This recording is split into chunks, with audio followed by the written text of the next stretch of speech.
Jadi ibu itu ke surga, maaf ya, kalau nanti masuk dengan izin Allah misalnya, tingkat tertingginya itu bukan karena misalnya aktif mendampingi kegiatan di luar, bukan karena aktif punya kegiatan banyak dengan teman-teman, bukan. Itu Bu, setiap apa yang dikerjakan kalau benar demikian, perhatikan hadisnya di At-Tirmidzi. Idza shallatil mar'atu salataha wa shamat shamaha wa hafizat farjaha qila laha yaumal qiyamati udkhulil jannata min haitsu syi'ti. Kalau ada seorang perempuan enggak pernah salat sunnah, cuma salat fardu saja. Enggak pernah puasa sunnah, puasanya Ramadan saja. Qila laha yaumal qiyamati, dikatakan kepada perempuan ini saat kembali kepada Allah di yaumil hisab, udkhulil jannata min haitsu syi'ti. Cepat langsung masuk surga dari pintu mana saja yang kamu kehendaki. Enggak ada hisab. Itu terjaga, itu optimal, istiqomah aja Bu, 3 itu sampai dengan meninggal. Maka silahkan tunggu panggilan pulang, ya ayyatuhan nafsul mutmainnah. Oh ini anak-anak mau sekolah kurang ini, malam kurang makan, ini kurang kendaraan, yang dirasakan kurang, ukurannya apa? Materi. Tapi ketika orang mengatakan saya punya Allah dan Allah segalanya, maka setidaknya beban hidupnya akan berkurang dan semua apa yang akan dicari sesuai dengan kebutuhan. Maka saya kembalikan, kenapa yang pertama yang dilatih adalah sholat, dan itu mutlak bagi seorang perempuan. Karena nanti curhatan terbesar ibu ketika menghadapi tantangan dalam rumah tangga, itu akan banyak persoalan-persoalan yang diringankan oleh Allah ketika ibu optimal dalam sholatnya. Contoh, tuliskan Quran surah ke-12 ayat 85. Ibu kenal Nabi Yakub? Ayah bilang kenal, saya pulang. Nabi Yakub bapaknya siapa? Nabi Yusuf alaihissalam. Ibu masih ingat Nabi Yusuf punya berapa saudara? 12 ya? Baik. Beliau anak yang keberapa? Anak yang ke-11 dari ibu yang ketiga. Adiknya Bunyamin. Secara singkat, Nabi Yusuf kemudian oleh saudara-saudaranya punya persoalan, lalu berpisah dengan keluarga. Tapi yang paling menarik adalah bagaimana ayahnya bisa memendam perasaan berpuluh tahun yang beliau memang tahu ini perilaku anaknya, tapi itu bisa dipendam dan dicurhatkan sepenuh hatinya, dituangkan sepenuh jiwanya. Itu bukan kepada manusia. Bahasa Qurannya innama ashku bathi wa huzni ilallah. Saya kalau punya masalah, kata Nabi Yakub, curhatnya itu ke Allah, dan itu menjadi sanad curhat. Nanti kalau ada lagi belajar dengan saya, kita bikin judul fikih curhat. Itu ada di Quran. Jadi ketika Anda mencurhatkan, kata Nabi Yakub alaihissalam, saya itu kalau curhat langsung sama pemberi solusi. Setiap kali saya curhat, bukan hanya diberi solusi, tapi Allah beri jalan sampai mengangkat derajat. Apa yang dilakukan Nabi Yakub itu? Kapan beliau curhatnya? Saat sholat. Makanya semua nabi, semua rasul, bahkan Sayyidah Maryam itu punya mihrab untuk sholat. Nabi Musa sholat, Quran surah ke-20 ayat ke-14. Nabi Isa sholat, Quran surah ke-19 ayat 31 sampai 33. Nabi Ismail sholat, bahkan minta keluarganya sholat, Quran surah ke-19 ayat 55. Nabi Zakaria saat minta keturunan sama Allah, padahal kata medis gak mungkin punya keturunan. Itu curhatnya saat sholat. Quran surah ketiga ayat 38 sampai 39. Nah ibu jangan kira pekerjaan tugas di rumah tangga itu akan lebih ringan dibandingkan dengan laki-laki yang bekerja di luar rumah. Belum tentu. Belum tentu itu. Makanya amalan pertama yang dikuatkan, dibimbing oleh Nabi. Kenapa sholat? Karena setiap nanti ibu punya persoalan, maka Allah memberikan 2 jalan. Imma memudahkan persoalannya sebelum diterima. Bukan gak punya masalah. Bu, kalau dibanding ibu, masalah saya paling banyak. Karena masalah ibu pun dimintakan saya juga yang menyelesaikannya kan. Pertanyaan. Itu kalau kita jawab pakai, maaf sekali, pendekatan diri kita sendiri, kemampuan, emosi, intelektual, capek. Apa yang menjadikan itu ringan? Bukan berarti nggak punya masalah. Kadang-kadang Allah ringankan masalahnya sebelum dialaminya. Sehingga masalah yang serupa bagi orang berat, bagi dia ringan. Karena diringankan di awal. Ibu bersyukurlah, catat ini kalimat saya. Kalau ibu jaga sholat dengan baik, nanti saya tunjukkan yang pernah saya katakan, minimal 40 rakaat saja. 40 rakaat. Kalau yang sholat fardu berapa? 17 ya. Subuh berapa? 2. Zuhur 4, asar 4, maghrib, isya. Ingat rumusnya ya. Itu nomor telepon Allah, koneksinya 24434. Jumlah 17. Sisanya 23 di mana? 12-nya rawatib. Oke. 11-nya tahajud. Ibu jaga aja dulu ini yang 40 dan lihat apa yang terjadi setelah konsisten menunaikan itu. Sebulan aja dulu. Sebulan dulu. Lihat apa yang terjadi setelah itu. Maka nanti kalau sudah terkoneksi ke dalam jiwa, sudah enak sholatnya, itu yang disebut dengan khusyuk. Suasananya beda, Bu. Bukan ngejar selesai sholat, tapi menikmati setiap bacaan dan gerakan dalam sholat. Pernah nggak ada masa-masa ketika sholat enak gitu rukunya? Pernah nggak? Sujudnya nikmat, pernah begitu? Itulah khusyuk. Itu kalau ibu sedang mencapai titik itu kemudian sholat dan minta sesuatu, itu tidak ada sekat yang terhijab yang dikabulkan oleh Allah Subhanahu Wa Taala. Saya beri bocoran. Ada rahasia tapi ini antara kita saja ya siang hari ini. Imam Al-Bukhari itu matanya buta, Bu. Dari usia 4 tahun. Usia 2 tahun ayah meninggal, usia 4 tahun matanya buta permanen. Secara medis nggak mungkin sembuh. Apa yang dilakukan? Singkat saja, Al-Bukhari kecil menghafal Quran, lalu datang ke ibunya, saya ingin belajar hadis. Kata ibunya, cukupkan dengan Quran dulu, nanti kalau kemudian belajar hadis. Pulang berangkat datang ke kamarnya murajaah, ibunya melihat itu langsung minta kepada Allah masuk ke mihrabnya. Ini rahasia yang ingin saya sampaikan. Mihrab itu tempat khusus yang hanya digunakan untuk ibadah, khususnya sholat. Dan itu bisa mempercepat terkabulnya doa. Dalilnya Quran surah ketiga Ali Imran ayat 37, paling kiri sebelah bawah di pojok. Mihrab. Bukan hanya di masjid, Bu. Makanya kenapa imam di masjid punya mihrab? Karena imam kalau ngimamin di mihrab kan? Karena imam yang mimpin doa. Kalau imamnya benar, bagus, di mihrab cepat terjawab. Nah, ibu tidak harus ke masjid. Di rumah bikin satu tempat. Kalau ada kamar bagus, kalau nggak ada pun bentangan sejadah aja. Saya dulu saat pulang pertama awal menikah, kita ngontrak dipetakan itu nikmat sekali. Ya, salah satu ibu jangan, saya tuh menikmati dimanapun kita tinggal. Saya awal menikah, Bu, dengan istri itu menikmati satu, ada kasur yang ukuran yang paling kecil apa ya? Yang kalau tidur cuma buat seorang gitu. Ada ya? Ya saya nggak hafal lah pokoknya itu ya. Jadi kalau saya pulang, kemudian istri saya bangun, Bu ya tidur katanya. Ah enggak, saya di lantai aja. Oh enggak katanya, saya gerah, saya yang di lantai. Tapi kami menyempatkan membuat satu hamparan sejadah untuk mihrab. Itu untuk berdoa aja, untuk sholat aja, dikhususkan untuk ibadah. Tidak ada satu pun yang diminta kecuali terjawab. Dan sampai sekarang kita nggak pernah membedakan di mana kita tinggal beraktivitas, tapi dari ujung kepala sampai ujung kaki nyaris tidak pernah beli. Ini saya nggak beli, Bu. Ya, tapi kalau ada yang baru biasanya yang sudah ada saya lepas. Kemarin saya lepas satu, datang 2 peci. Ini nggak beli ini. Sampai ke bawah, sampai ke sendal tuh nggak beli. Ini kacamata kalau ada model baru tiba-tiba datang, saya nggak tahu dari mana. Ujung kepala sampai ujung kaki. Itu mihrab. Yang mau saya katakan, ibu jangan lihat saya. Allah berikan kesempatan yang sama untuk semua hamba. Curhatkan di situ. Ibunda Imam Al-Bukhari masuk ke mihrabnya, sholat 2 rakaat. Memohon kepada Allah supaya disembuhkan mata anaknya, berdoa sampai tertidur. Secara singkat begitu selesai sholatnya, tertidur dalam doanya, tiba kemudian anaknya mengalami sesuatu yang luar biasa, sedang murajaah surat Qaf, tiba-tiba terbuka matanya bisa melihat kembali. Jadi ketika ibu sholat dan punya mihrab, jangan dikira itu biasa. Itu yang bisa meringankan suami dalam kesulitan. Ibu siapa yang tahu suami ada yang ganggu di kantornya? Ada yang iseng, ada yang ingin jatuhkan dalam persaingan. Kadang-kadang suami laki-laki, sekretarisnya laki-laki perempuan. Perempuan, ruangan sampingan, ketemu ibu cuma 4 jam, sekretaris dampingi 8 jam.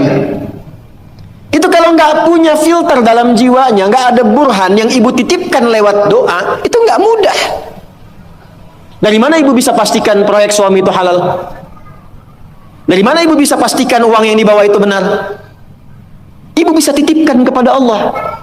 Mintakan kebaikan kepada Allah supaya menjaga dalam kebaikan suami ketika bertugas. Itu bisa dilakukan dalam sholat. Ibu sekolahkan anak di SD misalnya. Ibu tungguin atau ibu tinggal? Ditinggal.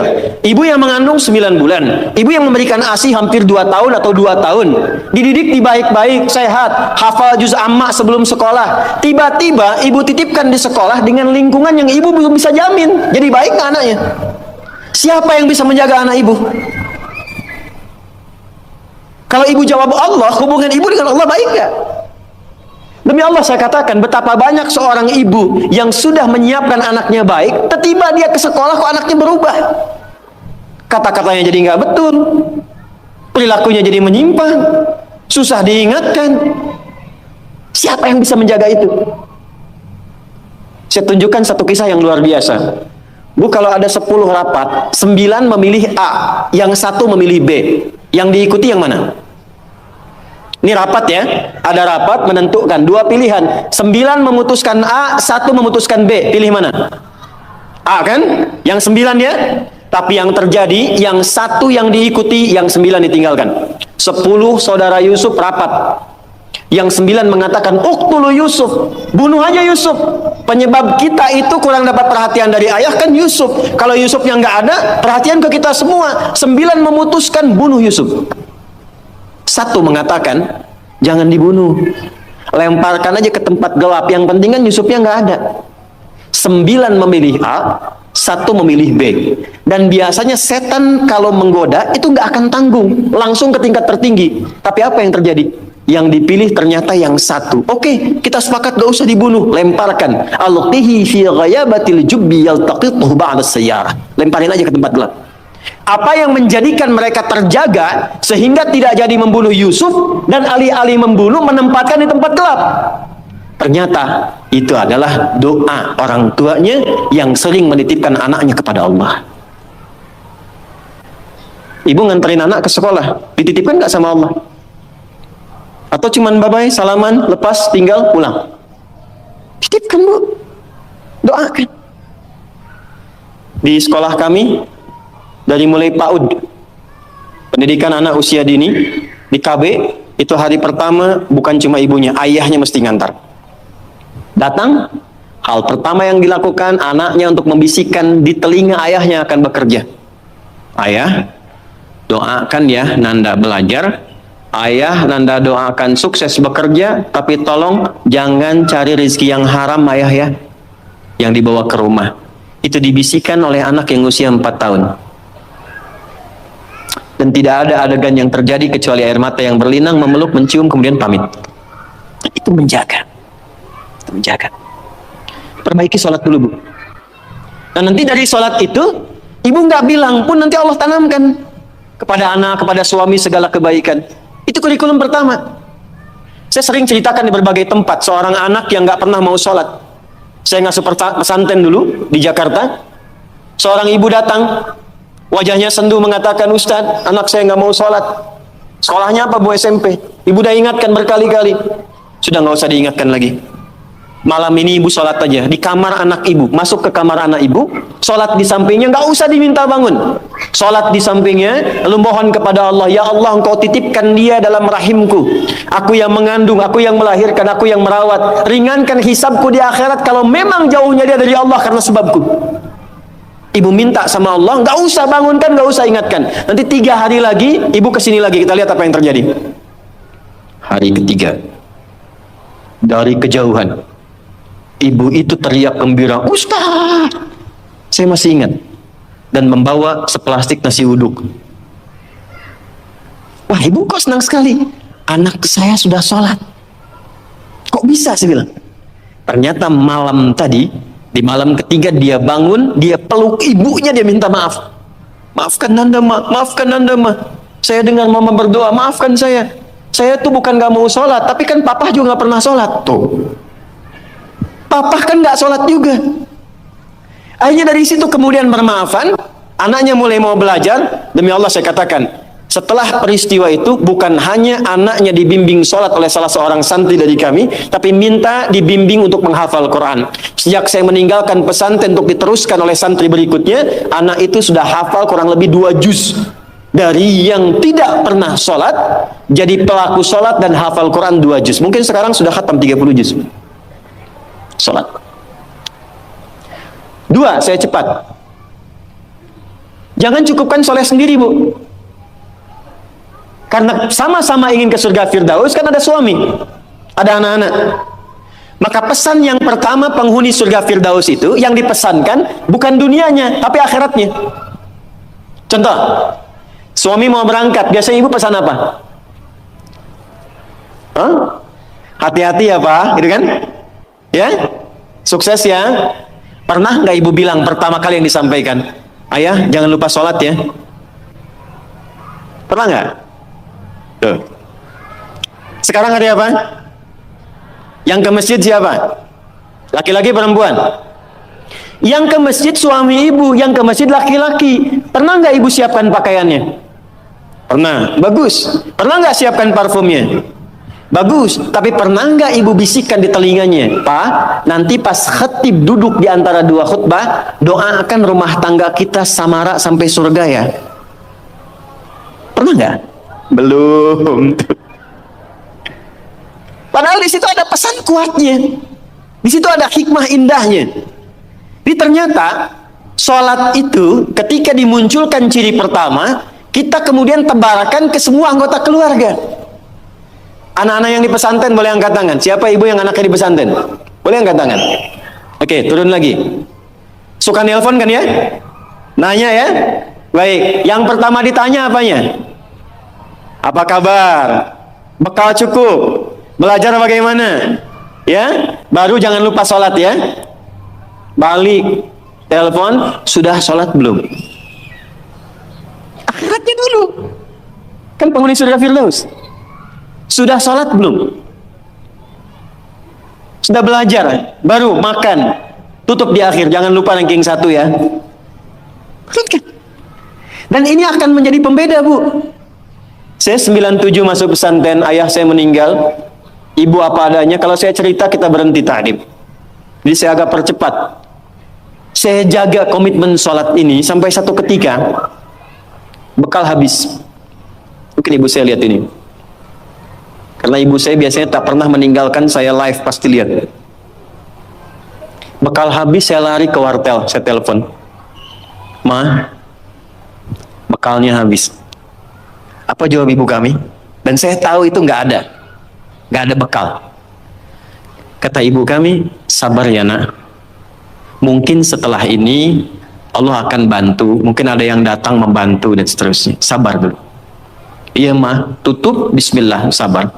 Itu nggak nunggu lama, keluar dari wartel, datang paman ngasih uang saku untuk sebulan. Dan itu bukan 1-2 kali terjadi. Ketika ibu menitipkan curhatnya kepada Allah, membangun konektivitas dengan anak dan suami serta keluarga, yang linknya tersambung ke Allah, maka Allah akan berkenan menjaga di setiap keadaan tanpa celah sedikit.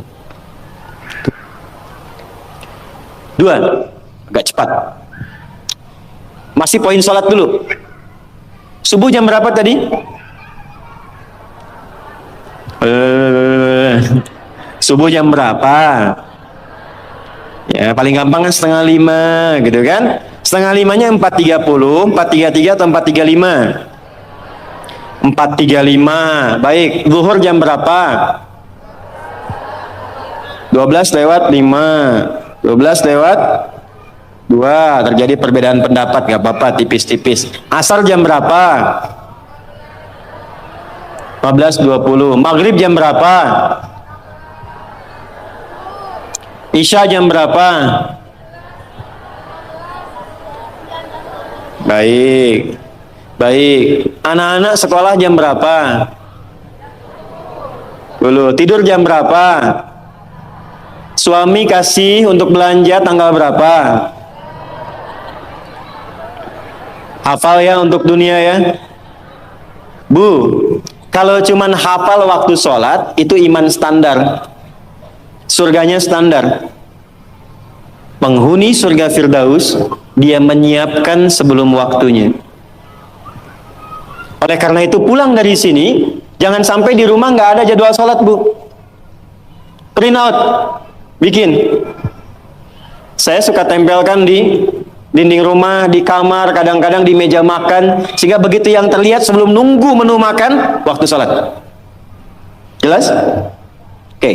2. Walladzina hum 'anil lagwi mu'ridun. Agak cepat. Kita nanti akan bahas 3 saja. Walladzina hum, orang-orang yang menginginkan surga Firdaus itu, 'anil lagwi, dari hal yang tidak penting, yang tidak ada manfaatnya, mu'ridun, dia hindari. Saya ulang ya. Dari segala hal yang tidak bermanfaat, dia menghindarkan diri dari segala yang tidak penting. Jadi penghuni surga Firdaus itu orientasinya yang bermanfaat saja. Yang penting apa? Kalau ada pertemuan, manfaat gak? Penting gak? Ada kumpul-kumpul, penting gak? Ada pengajiannya bermanfaat atau cuman kumpul-kumpul datang saja? Penghuni surga Firdaus, dia petakan semua kegiatannya dalam frame segala yang bermanfaat, segala yang penting saja. Sekarang mulai ibu evaluasi, bawa ke rumah. Dari ujung kepala sampai dengan ujung kaki. Mohon maaf sekali, pelan-pelan. Mohon maaf sekali. Cek ya. Cek. Coba agenda selama ini yang sudah dilakukan. Berapa kali lisan berkata yang tidak baik? Mata melihat yang tidak baik. Ibu punya agenda perkumpulan di mana saja? Anak-anak ditempatkan di tempat kumpul di mana saja? Cek evaluasi semua, termasuk aktivitas suami, kira-kira bermanfaat gak untuk kehidupan? Dudukan semua itu, kemudian telaahi dengan baik, bikin kurikulum, maka mulai belajar, misalnya ambil target per bulan. Latihan dari lisan dulu. Sepakat semua keluarga, Pak, anak-anak, kita sebulan latihan berkata yang baik-baik ya. Kalau ada nggak sepakat, katakan dengan cara yang baik.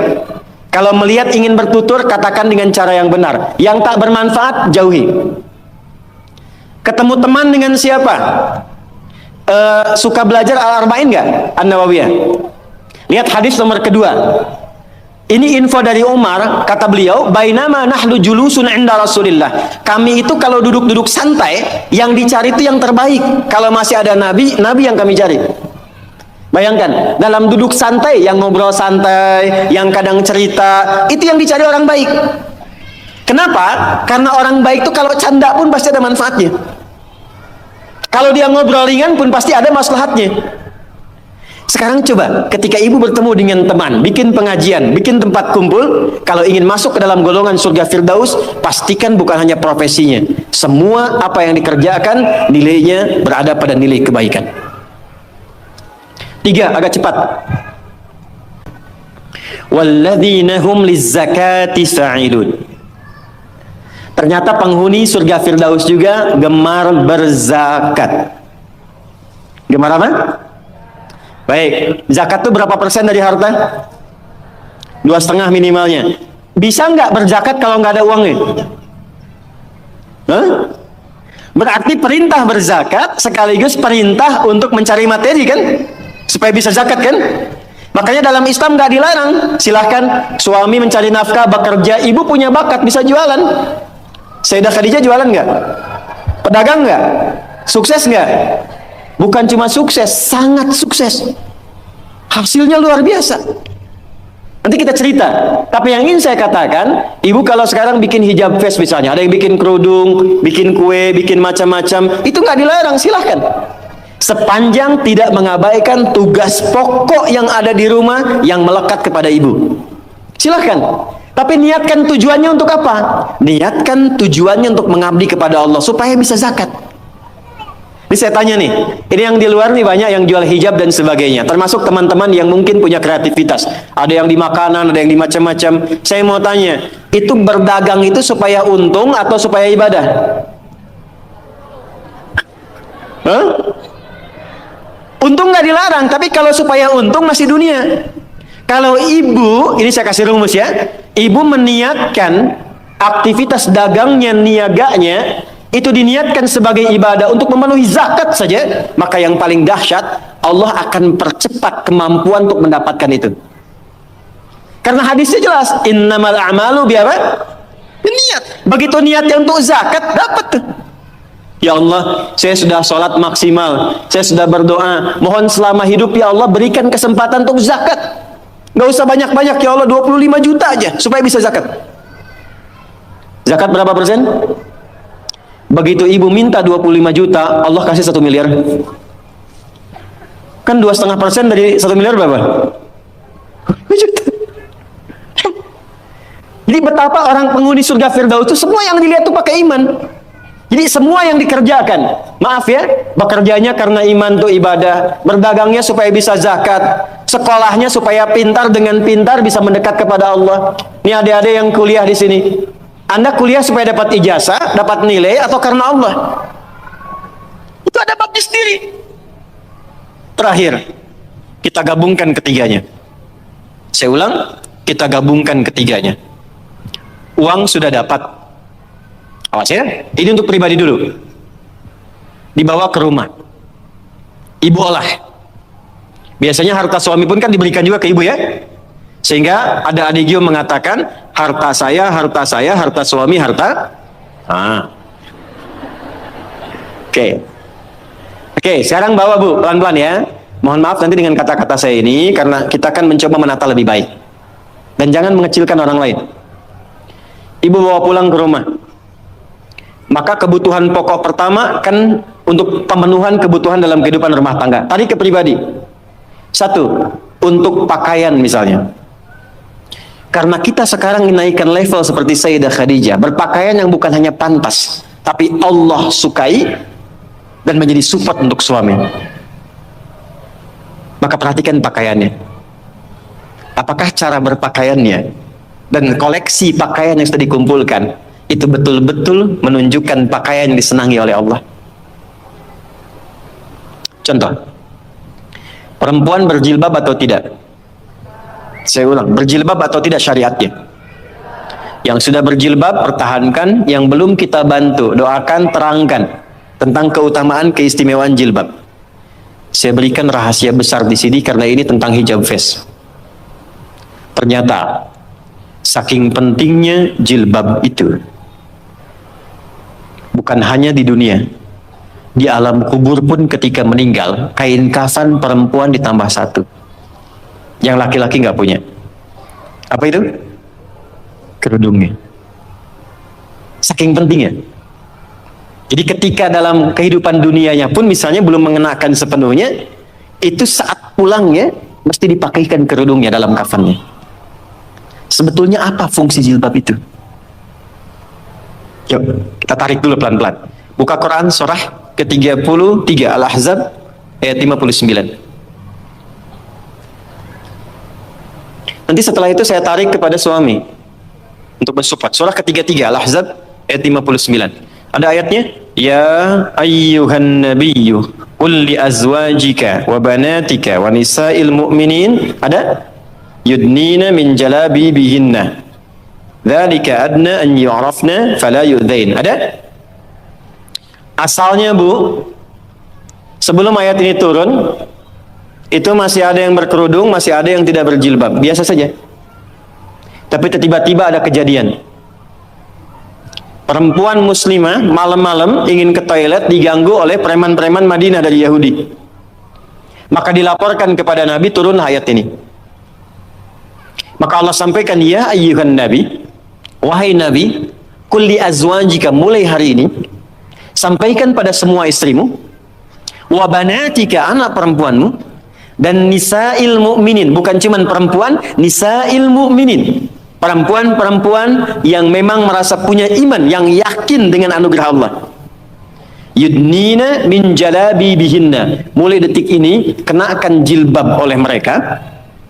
Dzalika adna an yu'rafna, maka ketika jilbab dikenakan, aku akan perhatikan sebagai identitas untuknya. Di identitas ibu sebagai perempuan di hadapan Allah itu salah satunya ketika ibu mengenakan jilbab yang dikenakan itu dengan model apapun.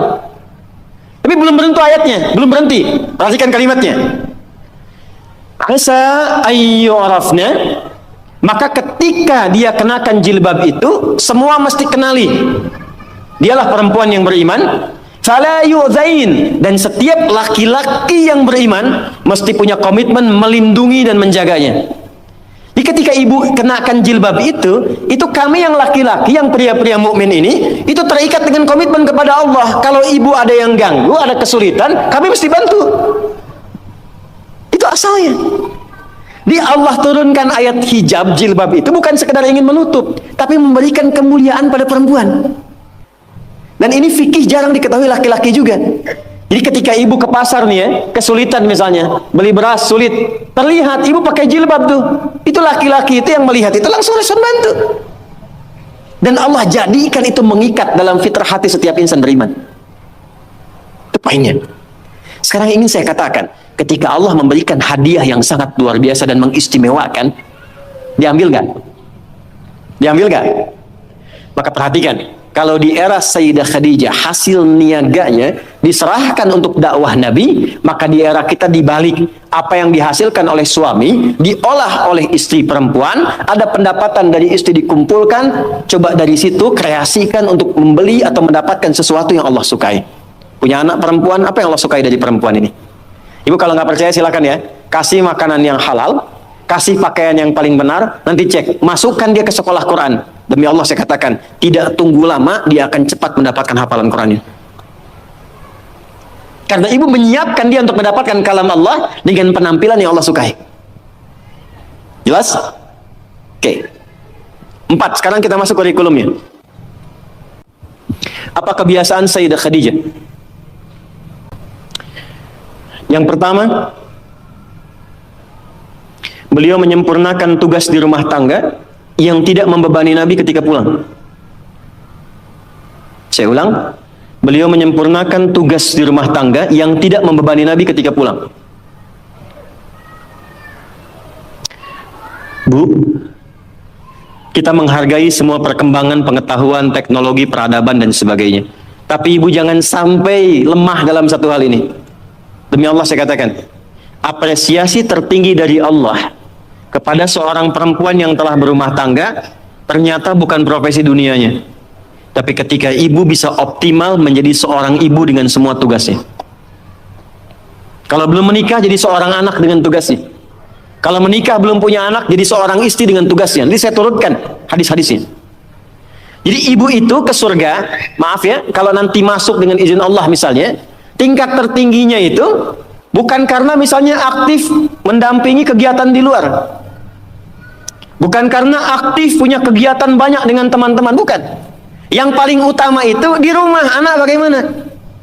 Sehingga ketika suami pulang, dia membawa satu hasil dari kegiatannya, dalam lelahnya dia menikmati candanya yang telah menyelesaikannya istrinya.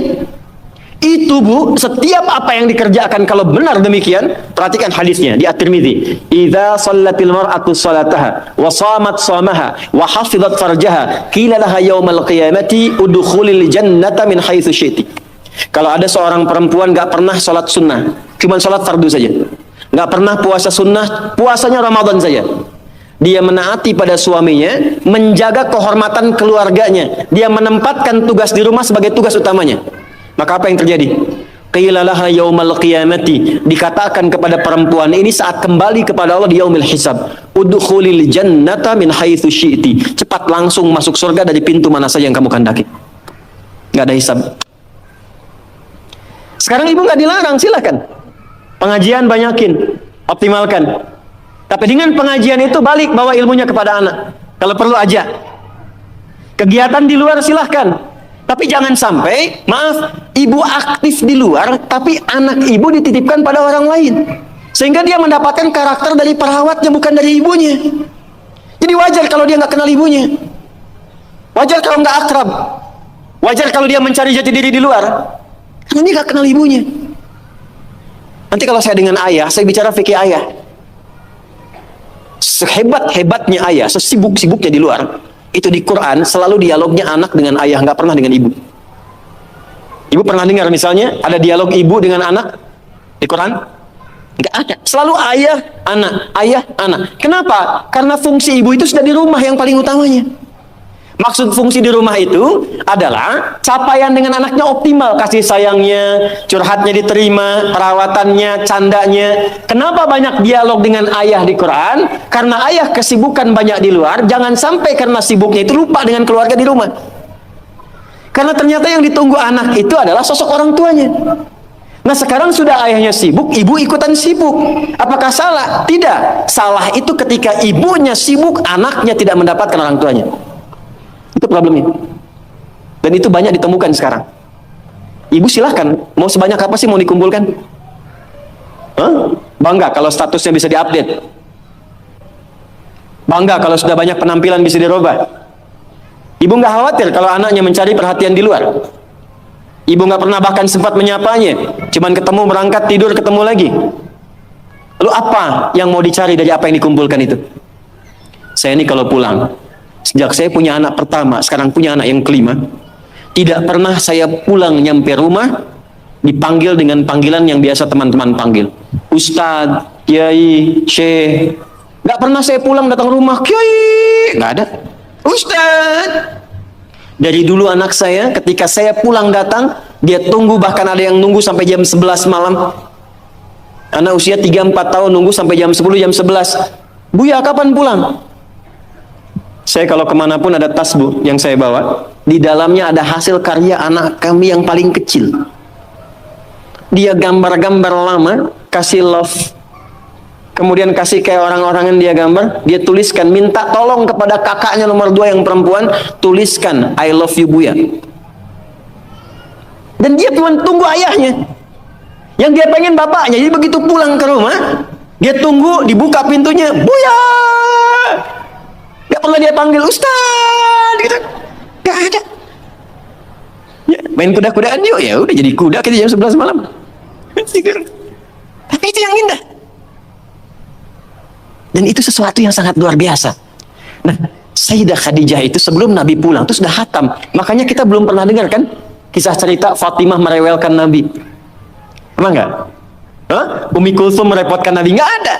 Dan selalu silent kisahnya. Pulang ke rumah itu selalu kisah di rumah itu tenang. Enggak ada satupun bab problem rumah tangga Nabi dengan anak. Enggak ada. Siapa perannya? Sayyidah Khadijah, karena beliau mengerti optimalnya harus dari beliau, sehingga ketika suami pulang nggak ada diskusi beban lagi yang bertambah untuknya. Silahkan punya aktivitas di luar rumah, tapi ibu akan dimuliakan sebagai seorang ibu, anak dan istri ketika pulang kembali ke akhirat lah. Itu satu. Dua, saya agak cepat sekali. Yang pertama prioritas keluarga, Bu, anak, untuk ibu ya. Selanjutnya harta. Mohon maaf sebesar-besarnya. Sayyidah Khadijah walaupun mendapatkan penghasilan dari aktivitas dagangnya, tidak pernah menjadikan bagian harta beliau hanya untuk dikuasai bagi pribadinya. Dan gak pernah ada perjanjian pranikah misalnya. Ya Muhammad SAW, saya nikah punya harta segini ya. Kalau nanti ada kejadian ini jangan diambil ya, gak pernah. Apapun yang diusahakan, maka dikumpulkan menjadi satu untuk mensupport cita-cita mendapatkan yang tertinggi di hadapan Allah. Ibu apapun yang didapatkan kalau punya penghasilan, pendapatan dan sebagainya, dudukan jadi satu sebagai harta keluarga bersama. Rumuskan untuk anak-anak. Anak pertama mau kemana? Bikin tabungan, bikin persiapan. Anak kedua seperti apa? Anak ketiga bagaimana? Bicara dengan suami. Maka ini diantara ciri yang pernah diajarkan oleh Sayyidah Khadijah. Sekalipun dagangannya cukup banyak, tapi semua yang dihasilkan untuk mensupport kegiatan yang diarahkan pada tujuan yang sama, surga. Jelas? Oke, yang terakhir. Ini saya pun mengakui saya agak kurang di sini. Sehingga kalau istri saya lihat juga, insya Allah nggak akan protes. Meluangkan waktu untuk diskusi, bicara, ngobrol. Saya ulang ya, meluangkan waktu untuk diskusi, bicara, ngobrol yang saling menguatkan, bukan mengungkit kekurangan. Tuh. Nabi Muhammad sibuk gak? Sibuk gak? Banyak tantangan gak? Tapi ketika pulang ke rumah, ngobrolnya itu dengan Sayyidah Khadijah selalu yang baik-baik, yang romantis, yang saling menguatkan. Gak pernah ada satupun kalimat tercatat di dalam lisan Sayyidah Khadijah, kenapa sih begitu sibuk? Datang ke rumah cuma bawa masalah. Kenapa sih gak punya waktu? Kenapa sih banyak kegiatan di luar? Tapi ketika pulang ke rumah, aku selalu mendukungmu. Nabi mengatakan kegiatanku ini, dan ini. Aku akan berangkat ke sini menemui si fulan. Baiklah, siapkan, optimalkan, Allah pasti melindungi. Sehingga semua kegiatan, beban yang dirasakan, itu ketika berangkat gak sendirian. Jadi beliau pun dalam sendirian pun merasakan aura-aura Sayyidah Khadijah. Mau berangkat kerja, merasakan pesan dari istri. Pulang dari situ, ditinggal pun istri merasakan pesan dari suami. Ini yang harus dioptimalkan. Dan ibu, apa yang terjadi? Ketika dimanapun suami beraktivitas dengan pola seperti ini, maka Allah menjaga ikatan pertalian rumah tangganya, sehingga dijaga dari sifat-sifat rentan yang kemungkinan bergeser atau menodai kehidupan rumah tangganya. Maaf, ini bahasanya agak halus ya. Tapi kalau ada godaan dari pihak lain itu tidak mudah untuk mendapatinya, karena kalimat istri sudah sampai pada jiwanya. Sepeninggal beliau pun ketika Sayyidah Khadijah meninggal, itu kemimpinya terbawa. Karena kenapa? Dialognya nyambung. Khadijah, Khadijah, Khadijah. Kebawa. Bisa nggak menciptakan suasana itu? Jadi kalau kita simpulkan, satu, tingkatkan hubungan dengan Allah lewat skema sholat dengan baik. Yang kedua, jadi ibu yang paripurna yang memperhatikan keadaan anak, keluarga dengan sempurna. Sekalipun ada aktivitas di luar, pastikan yang di dalam baik dulu. Yang ketiga, pintu dialog yang dibuka untuk saling menguatkan dengan pasangan. Itu terjaga, itu optimal, istiqomah aja bu tiga itu sampai dengan meninggal. Maka silahkan tunggu panggilan pulang. Ya ayyatuhan nafsul mutmainnah, irji'i ila rabbiki radiyatan mardiyah, fadkhuli fi ibadi wadkhuli jannati. Baik, saya akhiri ke ujungnya. Saya berikan waktu nanti 10 menit kalau ada yang ingin bertanya apa saja, karena ini saya terakhir kali untuk membimbing di sini. Bu, izin ya, maaf, ini bagian terakhirnya. Sayyidah Khadijah itu nggak sendirian.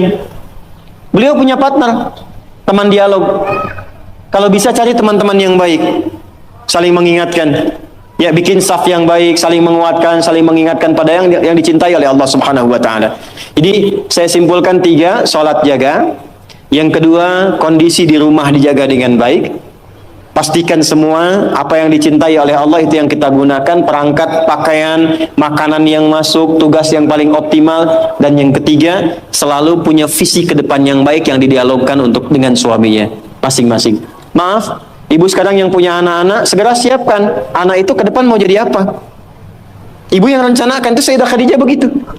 Ya, ini si anak nomor 1 ahli apa, kedua apa, ketiga apa. Dialog dengan suami, terangkan kepada anak, ajak jalan ke tempat-tempat itu untuk motivasi. Itu poinnya. Kalau ini dilakukan sampai akhir kehidupan, mudah-mudahan dalam nuansa yang singkat ini Allah berikan keberkahan pada kita semua insyaallah. Baik, paham? Jelas? Ada pertanyaan silakan. Cepat saja, 1. Ya, boleh 1 dulu, silakan. Cepat saja. Boleh pinjam mic-nya?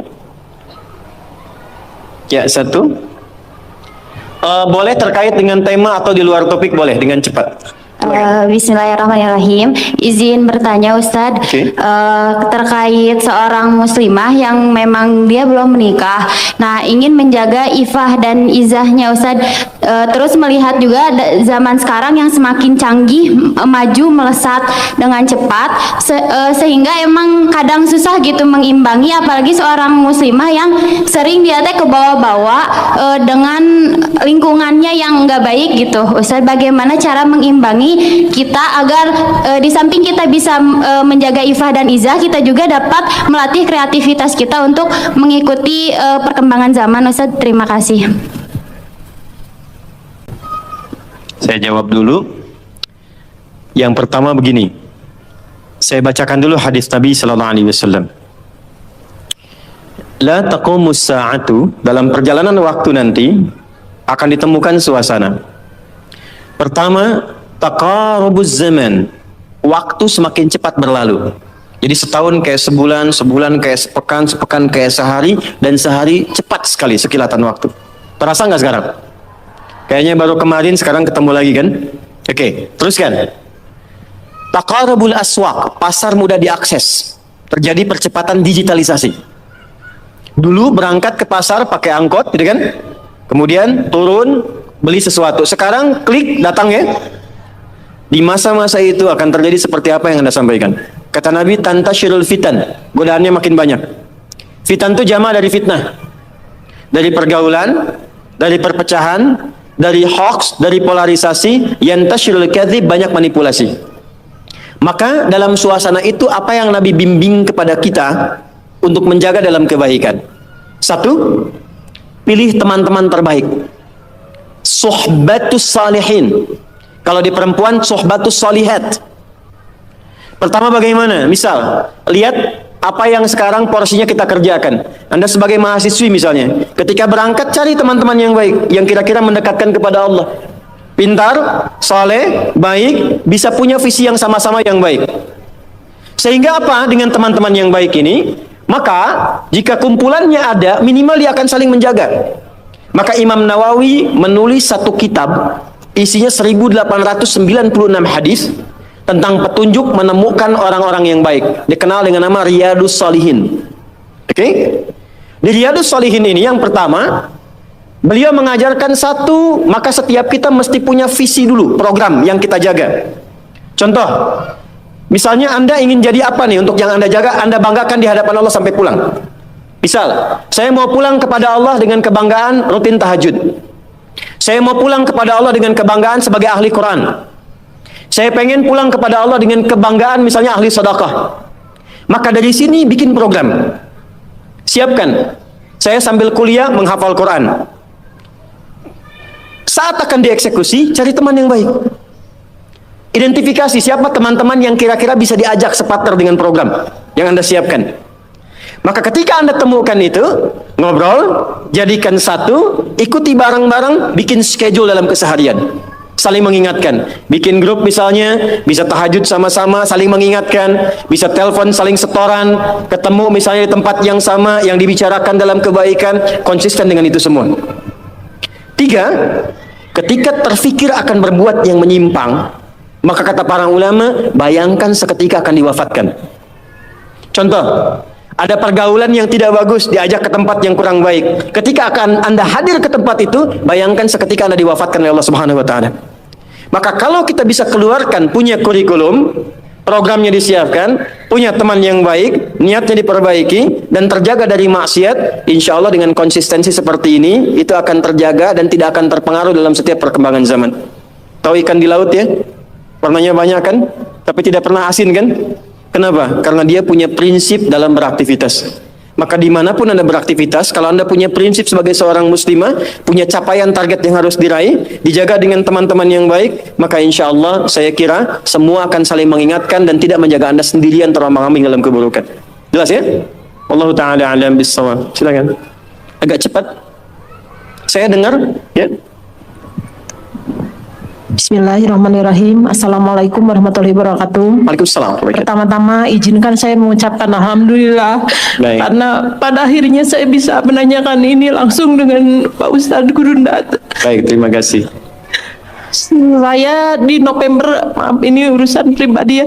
Di November 2002 saya izin Bu, Iya, pribadinya untuk Ibu atau boleh orang dengar? saya sepribadi. Kalau pribadi yang kira-kira kalau orang dengar menjadi kurang bagus, nanti Ibu boleh sampaikan terpisah. Enggak apa-apa. Baik ya, saya beri sesi nanti supaya Ibu bisa sampaikan terpisah setelah ini. Baik ya? Terima kasih. Boleh ya? Ya, silakan ke belakang. Salam. Assalamualaikum Ustadz. Salam. Ana min Malang fil hakikoh ana uridu adhaba ila Misra wa asta'adda darusna ma sadiqatina fil Misra sanatain walakin qadarullah fi akhirih ijaz syahadati roba ala sanatain summa Ustadz akhirih ana darastu fil jami'a Funnun summa sami'tu qala sadiqi ya Ustadz hadani shalah as-su'al yakni limada jika sholat bisa merubah kehidupan seseorang, lantas mengapa? Mohon maaf ibu-ibu, ini pertanyaan teman-teman saya. Lantas kenapa seorang mungkin marbot atau tamirul masjid la ghaniyun ya Ustaz? Hada sya'urtu bil huzn wa hada soal yubtiluni bakam tulisannya kadalik wa ana mutawatir la astati ajibu hada soal kadalik Ustaz. Alhamdulillah. طيب بعد من كنا تريدنا أن تسألنا باللغة العربية فلا بأس. Syukran Ustaz. عفوا. So you can ask me with any languages that you want to speak. If you want to ask with English, okay, inshallah. Even in Arabic, inshallah, I will answer. Even in Japanese, watashi wa Indonesiano wa desu. Even in France, bonjour, comment ça va? Ça va bien. Even in Tagalog, comment está ka mabuti? Even in Bangladeshi, kamu naso baluashi. Ini beliau tanya, singkatnya begini. Ya, saya senang belajar bahasa. Jadi saya kalau mau dakwah ke negara itu tertentu, saya pelajari bahasanya. Jadi saya mau ke Jepang, saya belajar bahasa Jepang. Ya, saya mau ke Eropa, saya pelajari. Ini teman kita, adik kita bertanya, kenapa marbot masjid itu nggak kaya? Kalau memang Islam itu datang untuk merubah kehidupan seseorang. Pertanyaannya yang mau dirubah itu apanya? Karena mindset seseorang berpikir, kalau berubah itu selalu penampilan materi. Sedangkan Islam itu datang bukan untuk merubah materi, tapi mempercepat dan memberikan keberkahan pada tujuan berkehidupan. Perhatikan baik-baik, ada 4 pilihan dalam berkehidupan. Silahkan gunakan. 1 dengan kedudukan, 2 dengan harta, 3 dengan ilmu, 4 dengan tenaga. Dan itu ada babnya. Kalau Anda ingin dengan kedudukan, jangan tanggung yang paling tinggi. Cita-cita diplomat jadi menlu sekalian. Cita-cita di birokrasi jadi presiden sekalian. Ya, jangan tanggung, jadi yang paling tinggi. Nanti ada babnya, ada fikihnya. Ya, namanya Kitabul Imarah namanya. Kitab ke-33 di Sahih Muslim. Ada 54 topik. Topik ke-33-nya adalah tentang tata kelola negara. Kalau ingin kaya, jangan tanggung. Raih tingkat ketiga sekalian. Tingkat pertama tuh kaya, kedua kaya banget, ketiga kebangetan kayanya. Dan semua sahabat dapat level itu. Nanti ada kurikulumnya di Al-Bukhari, Kitabul Buyu', kitab tentang tata kelola niaga. Tidak pernah ada sahabat Nabi, kemudian tabi'in dan generasi setelah itu yang mengamalkan bisnis dengan metode itu, tidak pernah mereka berdagang dan kembali modal. Nggak ada. Mereka selalu kembali untung. Nggak ada dagang kembali modal, kembali untung. Abdurrahman bin Auf, Utsman bin Affan. Yang pertama tadi Amr bin As, Umar bin Khattab dan sebagainya. 3, ilmu. Ilmu jangan tanggung, jadi pakar di bidangnya. Utsman lihat, oke, yang di birokrasi Amr, saya di harta. Tapi Ali melihat Utsman sudah ngambil harta, Amr sudah ngambil kedudukan, saya pilih ilmu, passion saya di ilmu. Maka yang diperdalam ngaji. Abu Hurairah ikut, Salman ikut. Jadi kebanggaannya itu bukan ketika kaya, tapi ketika dia punya ilmu yang bertambah. Dan itu yang dia bawa bekalnya menghadap Allah. Kemudian yang paling menarik, ilmu sudah diambil oleh Ali bin Abi Thalib, Abu Hurairah. Harta diambil passionnya oleh Utsman. Kedudukan diambil oleh siapa? Umar bin Khattab. Ya, kemudian Amr bin As. Maka Bilal melihat dari 4 ini tinggal 1, tenaga. Maka beliau dedikasikan hidupnya untuk mencari ridha Allah yang merubah hidupnya dengan tenaganya. Dengan tenaganya. Maka yang dipakai azan. Allahu Akbar, Allahu Akbar. Selesai azan, Nabi langsung komen. Bilal langsung like, sahabat langsung share. Dan kita subscribe sekarang. Apa komen Nabi? Aku dengar suara terumpah kaki Bilal di surga. Bilal ketika mendengar itu, adzan aja udah komen saya ke surga. Ngapain lagi saya kerja harta seperti Utsman? Secukupnya yang ada, yang penting saya jaga, meninggal masuk surga. Itu fikihnya. Maka dari sini muncul fikih marbot. Jadi kalau Anda ingin jadi marbot untuk mencari dunia, Anda salah tempat. Anda harusnya datang ke Hijab Fest, lihat orang jualan, pelajari itu, besoknya jualan jilbab. Kalau Anda ingin menjadi seorang ilmuwan, salah kalau jadi marbot. Belajar, datangi pengajian, pelajari dengan baik. Saya Bu gini-gini juga. Saya senang riset, senang belajar. Kalau saya sedang kosong, artinya tidak mengajar, saya ajak keluarga ke toko buku. Saya sampai sekarang masih belajar fisika, Bu. Kimia saya belajar. Saya masih ngitung proton, elektron ini kemana, ini senyawa, ini unsur, ini apa. Ya, besi misalnya rumusnya verum, F besar, E kecil, atomnya itu nomornya 26, ada isotop 55, 56, 57, 59, yang paling stabil itu isotop 57, surah 57 ayat 25 sampai 26, surah besi kan? Itu. Saya sampai riset. Energi potensial, EP sama dengan M dikalikan G dikalikan dengan H.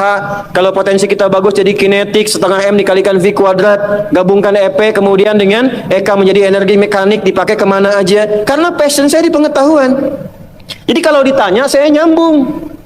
Saya cuma nggak bisa main lato-lato aja. Orang tanya saya hukum musik, saya nggak semudah lisan mengatakan halal, haram, tidak. Saya riset, Bu. Sampai ke notasinya, apa jenis musik, apa karakternya, dari syair sampai ke sekarang, sampai ke notasi. Itu saya pelajari. CDF, GABC, GFIS, DFIS, GDFIS, GABCIS, DABCIS, DFIS, GIS A, FIS, GIS A, BCIS, DIS E, BCIS, DIS F, FIS, GIS AIS B, FIS, GIS AIS B, CIS, DIS AIS FIS, DIS AIS FIS, GIS AIS BIS, CIS. Apakah saya bisa main musik? Tidak. Saya nggak terlalu suka. Main piano nggak bisa, gitar nggak bisa, karena gelombang kami di Quran beda. Tapi untuk memberikan hukum saya riset. Saya tahu ini lagunya fulan, fulana. Kita bisa berikan hukum. Ya. Kalau kita tahu passion kita bisa milih pertahankan untuk pulang, jadikan itu sebagai istiqomah jalan pulang kita. Jadi kalau Anda pengen sukses, ukurannya duniawi, jangan jadi marbot. Nanti kotak infak hilang semua. Marbot itu pilihan fikih, sanadnya ke Bilal. Saya punya murid-murid yang belajar khusus tingkatan S1 sampai S3. Kami berikan beasiswa. Nanti sebentar lagi dibuka untuk yang perempuan. Itu yang ngajarnya semua pakai sanad. Jadi azan aja ada sanadnya sampai ke Nabi.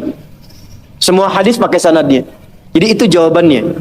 Untuk menjadi marbot, perubahan yang dihadirkan dalam Islam, tinjauannya tidak selalu materi. Maka apa yang dipilih itu? Kalau sudah dipilih, maka jaga konsisten sampai pulang. Nanti menjaga konsisten itu babnya 9 lagi tingkatannya untuk konsisten. Konsis 1, konsis 2, konsis 3, konsis 4 sampai konsis 10. I think that's all that I share the ideas. أنا أعتقد هذا الذي يعني أستطيع أن أجيب لك. فانظر الوقت إلى قبيل العصر. عصر الساعة كام؟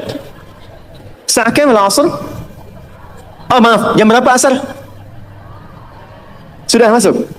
Karena sudah, kita harus praktek. Jangan sampai kita ngobrol, kita diskusi, kita belajar, tapi prakteknya kosong.